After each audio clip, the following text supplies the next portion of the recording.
के इस video lecture में हम पढ़ने वाले हैं इनऑर्गेनिक केमिस्ट्री से रिलेटेड जो भी प्रॉब्लम्स हुए। अब देखिए जो प्रॉब्लम्स आती है इनऑर्गेनिक केमिस्ट्री में, प्रॉब्लम्स इन द सेंस जो क्वेश्चंस आते हैं वो 3 टाइप से क्वेश्चंस आपको पूछे जा सकते हैं। पहला स्ट्रक्चर बेस्ड प्रॉब्लम, जिसे हम केमिकल बॉन्डिंग में कवर करते हैं, जैसे शेप क्या है, फिर बॉन्ड पैरामीटर में bond angle, bond energy, bond order, ये क्वेश्चन इससे रिलेटेड आते हैं। दूसरा आपका डायपोल मोमेंट। तो पहला जो प्रॉब्लम आएगा वो आपका स्ट्रक्चर बेस्ड प्रॉब्लम आएगा, जिसे हमने कवर किया है डिफरेंट वीडियो लेक्चर्स में कि VSEPR पढ़ लिया आपने, फिर बॉन्ड पैरामीटर्स भी पढ़ लिया है, डायपोल मोमेंट भी। दूसरी जो इनऑर्गेनिक केमिस्ट्री में प्रॉब्लम आती है वो आती है आपकी reaction based problem. Reaction based problem जैसे कौन सी रिएक्शन कैसे होनी है। एंड थर्ड जो आपके पास में प्रॉब्लम आती है वो आती है रीजनिंग बेस्ड प्रॉब्लम, या फिर हम बोल सकते हैं कॉन्सेप्चुअल प्रॉब्लम। अब आज हम कवर करने वाले हैं रिएक्शन बेस्ड प्रॉब्लम कि अगर कोई सी इनऑर्गेनिक केमिस्ट्री की रिएक्शन हो रही है तो कितने टाइप से हो सकती है। रिएक्शन बेस्ड प्रॉब्लम आपके पास में मेनली इनऑर्गेनिक केमिस्ट्री में भी टाइप्स ऑफ रिएक्शन के फॉर्म में पढ़ा जाता है। तो रिएक्शन बेस्ड प्रॉब्लम में हम कुछ रिएक्शंस पढ़ते हैं। पहला रिएक्शंस होती है ion exchange reaction, ion exchange reaction. दूसरी रिएक्शन हमारे पास में होती है वाटर एडिशन रिएक्शन। जिस तरह से हम ऑर्गेनिक केमिस्ट्री में टाइप्स ऑफ रिएक्शन देखते हैं, उसी तरह से आपको इनऑर्गेनिक केमिस्ट्री में भी कुछ टाइप्स ऑफ रिएक्शन से आप बहुत सारे रिएक्शंस को याद रख सकते हैं। तो दूसरी रिएक्शन हमारे पास में हो जाती है water addition reaction. Third reaction हमारे पास में आती है ऑक्सीडाइजर रिड्यूसर बेस्ड रिएक्शन, जिसे हम मेनली रेडॉक्स रिएक्शन में पढ़ते हैं। कुछ मेन रिएक्शंस जैसे पी ब्लॉक में होती है। एंड फोर्थ रिएक्शन जो होती है वो complex formation reaction, complex formation reaction, जिसे हम कोऑर्डिनेशन केमिस्ट्री में पढ़ते हैं। अब अगर यहाँ पे हम देखें पहली रिएक्शन टाइप्स ऑफ रिएक्शन में पहला पार्ट हम लेते हैं आयन एक्सचेंज का, आयन एक्सचेंज रिएक्शन।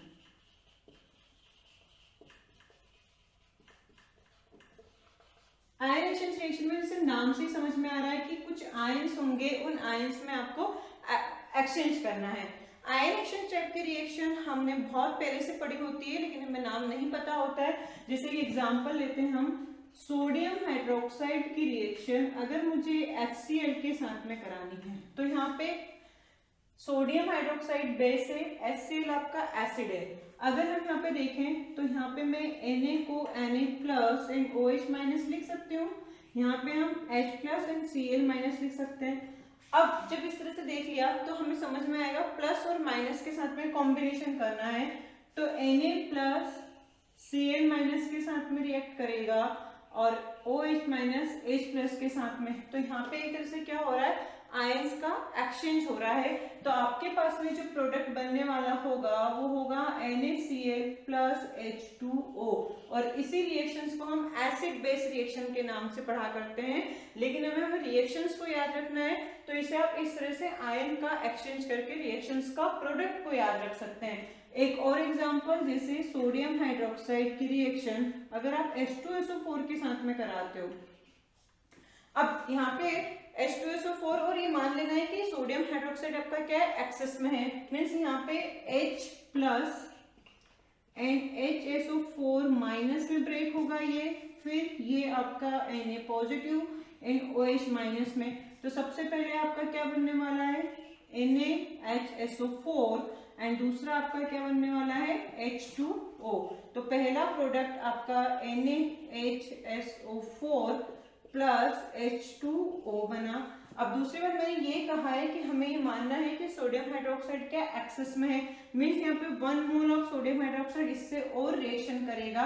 इसलिए फाइनली हमारे पास में जो प्रोडक्ट बनने वाला है वो Na2SO4 + H2O, ये हमारा फाइनल प्रोडक्ट होगा। तो इस तरह से आयन का एक्सचेंज करके हम किस रिएक्शंस में क्या प्रोडक्ट बनने वाला है इनऑर्गेनिक केमिस्ट्री में, हम ये फाइंड आउट कर सकते हैं। एक और एग्जांपल, जैसे NH4Cl प्लस KOH के साथ में अगर हम यहाँ पे करते हैं तो आपके पास में यहाँ पे क्या आएगा, NH4 plus Cl minus K positive and OH minus. तो यहाँ पे जो प्रोडक्ट आपका बनने वाला होगा वो बनेगा NH4OH प्लस इसके साथ में और K पॉजिटिव Cl माइनस के साथ में। तो यहाँ पे आपका NH4OH प्लस KCl। अब यहाँ पे याद ये रखना है कि अमोनियम हाइड्रोक्साइड कभी भी स्टेबल नहीं होता है।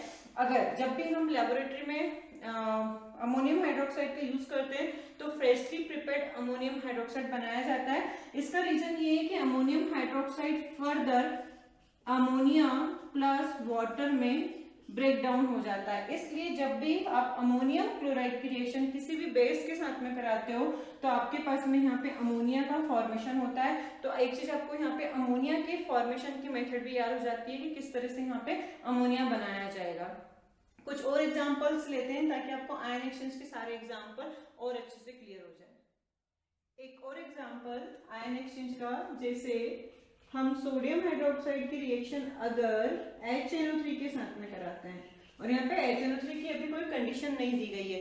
देखिए यहाँ पे HNO3 की कंडीशन के साथ में भी रिएक्शन होगी और उसके जो प्रोडक्ट होंगे वो फिक्स होंगे, उसकी हम बाद में बात करेंगे। बट यहाँ पे इन जनरल बात की गई है कि सोडियम हाइड्रोक्साइड की रिएक्शन HNO3 के साथ में कराई गई है। तो वी नो दैट यहाँ पे sodium plus and OH minus आ जाएगा and here H plus and NO3 minus होगा। तो यहाँ पे आयन का एक्सचेंज इस तरह से हो जाएगा। तो आपके लिए प्रोडक्ट क्या बन जाएगा, NaNO3 प्लस H2O। अब अगर यहाँ पे आपसे पूछा गया होता कि सोडियम हाइड्रोक्साइड की रिएक्शन आप SO2 के साथ में कराइए या फिर हम देखें कि पोटेशियम हाइड्रोक्साइड की रिएक्शन अगर हम N2O5 के साथ में कराते हैं, तो हमें क्या लगता है कि SO2 एंड N2O5 में से अगर हम ये देखें कि सोडियम हाइड्रोक्साइड पोटेशियम हाइड्रोक्साइड तो अपने आयंस में डिसोसिएट हो जाते हैं, लेकिन SO2 एंड N2O5 अपने आयंस में डिसोसिएट नहीं होते हैं। तो इन आयंस में डिसोसिएट नहीं होने पे हम यहाँ पे आयन एक्सचेंज टाइप की रिएक्शन नहीं कर पाते हैं और इन्हें आयंस में चेंज करने के लिए हम इन्हें कुछ ऐसा करना पड़ेगा जिससे ये अपने आयंस में डिसोसिएट हो जाए। और वो कैसे होंगे, तो उसके लिए हम नेक्स्ट वीडियो लेक्चर में पढ़ने वाले हैं वाटर एडिशन रिएक्शन और किस तरह से इसे वाटर का एडिशन करके हम इन कंपाउंड्स को आयंस में डिसोसिएट करेंगे, जिससे हमारे लिए रिएक्शन करना और आसान हो जाए।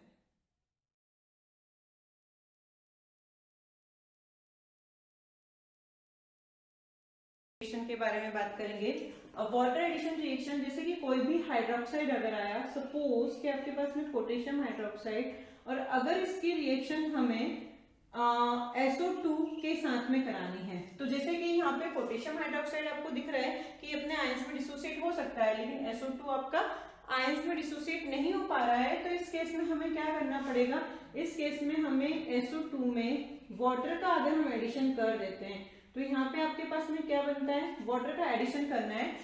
तो H2 एक सल्फर है और 3 आपके पास में क्या आ गए, ऑक्सीजन। तो आपके पास में अब क्या मिल गया, H2SO3 मिल गया। मींस आप SO2 के साथ में रिएक्शन अगर करवा रहे हो तो वो SO2 के साथ में रिएक्शन नहीं हो रही है, वो इनडायरेक्टली H2SO3 के साथ में हो रही है, क्योंकि जैसे ही आप H2SO3 के साथ में रिएक्शन कराओगे तब आप इस H2SO3 को आयंस में डिसोसिएट कर सकते हो। कैसे, H plus and HSO3 minus. और अब हम क्या कर सकते हैं, इसमें आयंस का एक्सचेंज कर सकते हैं। जैसे कि यहाँ पे हमने पोटेशियम को K plus and OH minus में डिसोसिएट कर दिया। अब K प्लस आपका HSO3 के साथ में चला जाएगा, तो यहाँ पे क्या KHSO3 प्लस आपका H2O बनता है। और जैसे ये KHSO3 बना है, और मैंने ये कहा है कि आपको अभी पोटेशियम हाइड्रोक्साइड की एक्सेस अमाउंट में लेना है, तो फर्दर KOH के साथ में इसकी रिएक्शन होती है तो आपको मिलता है K2SO3 plus H2O as a final product. तो जब भी आप किसी भी SO2 की रिएक्शन सॉरी किसी भी बेस की रिएक्शन SO2 के साथ में कराते हो तो आपके लिए उसके करस्पॉन्डिंग सल्फेट बनेगा और वाटर, जो आपने वाटर ऐड किया होता है वो आपका बाहर निकल जाता है। इसलिए इस वाटर एडिशन रिएक्शन में वाटर का ऐड करने से रिएक्शन में कोई फर्क नहीं पड़ेगा, लेकिन हमारी रिएक्शन का करना क्या हो जाएगा, आसान हो जाएगा। जैसे एक और एग्जाम्पल लेते हैं, अगर आपने पोटेशियम हाइड्रोक्साइड की रिएक्शन अब CO2 के साथ में कराइए, अब वही वाली बात आ गई है कि CO2 के साथ में रिएक्शन कराऊंगी तो इसे आयंस में डिसोसिएट नहीं कर पाऊंगी, तो मुझे इसमें क्या करना पड़ेगा, वाटर का एडिशन करना पड़ेगा।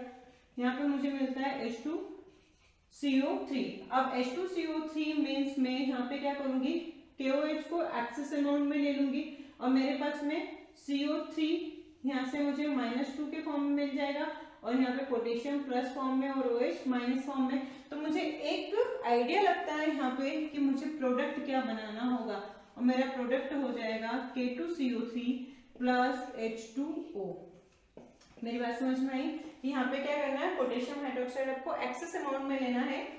H2CO3 CO2 में जब आपने वाटर का एडिशन किया तो आपको कार्बोनिक एसिड मिला और इस कार्बोनिक एसिड में आपको CO3 -2 के फॉर्म में दिख रहा है, तो प्रोडक्ट आपका क्या हो जाएगा, K2CO3 प्लस H2O हो जाता है। अब अगर पोटेशियम हाइड्रोक्साइड या किसी भी बेस की रिएक्शन अगर आपको N2O5 के साथ में करवानी है, तो N2O5 के साथ में जब आप रिएक्शन करवाओगे तो अगेन इसमें क्या करवाने का, वाटर